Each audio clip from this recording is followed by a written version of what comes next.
Titanium ah. Titanium. Okay guys, so magandang araw. So muli daw karon sa Motor. So meron tayong ginagawang Honda Click 160. So PMS, CVT cleaning, magneto cleaning, throttle body, FI, ano ba? Ball race yung gagawin natin. So ito, sa mga nagtatanong, same ng makina ba ang PCX ADB 160? Kaklik ko. Same lang po. Parehas lang po ang makina nila. So may konting difference lang. So ang pinagkaiba lang nila yung throttle body. So yung throttle body nito ay halos yung itsura same ng ADB, yung pang ADB tsaka PCX. Pero ito kasi yung mayroon siyang idle up. Parang sa mga click 125 yan. So ito, pakita ko sa inyo yung gagawin natin. Ito nga, CVT cleaning. Yan, okay. So nakabaklas na yung mga parts ng CVT. So titanium. Naglabas na pala si Honda ng titanium bell. Shout out. Okay. So bukod doon, may isi-share ko sa inyo mga bossing. Okay. So again, pati yung computer box nitong Honda Click ang ECU nito ay nandito na. Dito sa ilalim ng U-box, sa ilalim ng tangke. Okay. Andito banda sa may sa ilalim ng mudguard. To, di ba? Ito yung mudguard. Okay. Dito banda. Diyan sa nakalagay. Ito yung ECU. So pati yung reserve ng kulat ng Honda Click ay nandito na. So may access to sa loob ng U-box. Ito. So yun yung isang nakita ko magandang ginawa o magandang engineering ng minodify nila yung lagayan ng na reservoir ng kulat nandito na. Ito ang makikita mo sa loob ng U-box, ito lang yung takip lang. So sa U-box.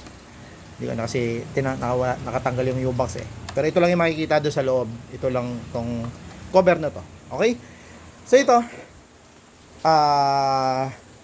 magneto cleaning to kasi nga ay kalawang na rin. So kita nyo.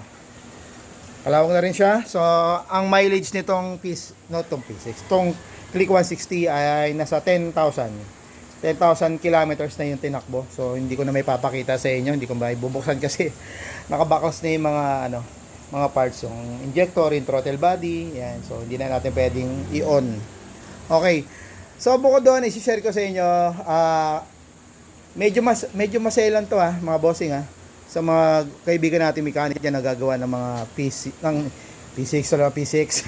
Nasanay ako sa P6 kasi laging puro P6 saka ADB. So, sa mga Honda Click 160, pag mag-throttle body kayo or mag-FI cleaning, so kailangan nyo talagang alisin yung buong kaha sa gilid, pati yung cover dito sa may ibabaw ng taillight. So, ito yon. So, kailangan yung alisin lahat. Okay. Okay, yan. Dito yan. So, kailangan yung alisin. Bakit kailangan alisin? Bakit kailangan alisin na magto-throttle body lang naman? Katulad sa Click 125, di ba? Hindi na tinatanggal yung gilid, yung cover dito, yung fairing sa gilid. Kasi, mga sir, medyo makitid yung dito. Yung sa may tornilyuan ng sa U-box. So, kaya kailangan tanggalin yung cover dito kasi may mga tornilyo siya dito. Ito, kita nyo to. Ito, tsaka yun. Tornilyo yan. Ito. Ayan. Tsaka itong dito. Ayan. Ito yan. Tornilyoan yan dito sa ating pairings. Okay. Pakita ko sa inyo ng mabilis. Ayan o. Ito. Mga tornilyoan yan. Ito. At tsaka yung nasa ilalim. Ayun. Ayan. So, ito siya. Okay. So, ito yung forma niya, mga sir. Pakita na natin. Ganyan. Okay. So, ganyan forma.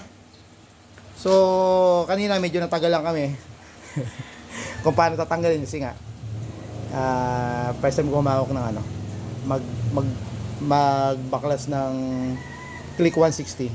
Pero sa makina, hindi naman ako bago kasi familiar naman ako sa engine. Kasi pare-pares lang yan. Makina ng PCX, saka ng ADB, same lang. So, ang dami pa mga kaha dito. Ito yung mga gilid. Yan. Yung mga cover dyan. Ito yan. Ayan mga yan. Kita nyo. Yan. So, kailangan nyo alisin. Pati yung dito, yung cover ng battery. Dito sa harap. Andito na yung battery nyo. Ayan. Wala na dito sa may part ng right side. Nasa center na. Okay. So, ang pagbaklas pala ng kaha ng PCX 160 ay paabante, hindi pataas, hindi pa ganito. Paabante, gano'n, di ba? Habang nakakabit pa yung U-box. So, gano'n. So, paabante, pa gano'n. Pa-forward yung hatak, pa-forward. Yan. Kasi yung kanyang mga lock ito, kita niyo yung lock niya. Yan. Diyan na lang kuya. Thank you. Okay. So, yun. So, syempre, ito na naman. Try, pag ganito talagang first time natin magbaklas ang mga kaha, hindi may iwasan. Yan. Yeah. So, ganito talaga pag mga Honda, medyo nakakatakot anuhin. Nakakatakot baklasin kasi nga, malulutong. So, isang pagkakamali mo lang, yun, talagang magkakaroon talaga ng konting pingas. Okay.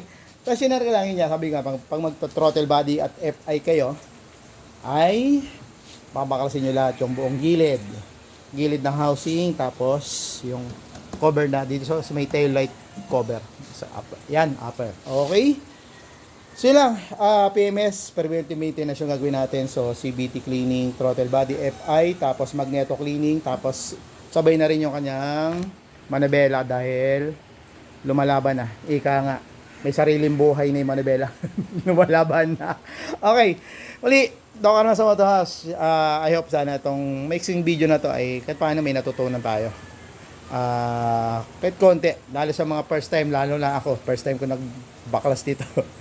Ayun, sa mga, kasi siyempre sa mga kaha, pag first time talaga, medyo kailangan talagang medyo dadandahanin mo. Kasi possible talaga may mapipingas talaga pag hindi mo kabisado. Sige lang, shinare ko lang to para sa mga bago pa lang na maggagawa din ng ganitong unit.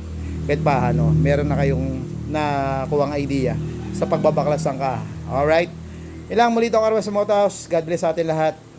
At kung di pa kayo naka-follow at naka-subscribe dito sa ating channel, so follow and subscribe na lang po. And hit the notification bell mga boss. And don't skip ads mga sir ha.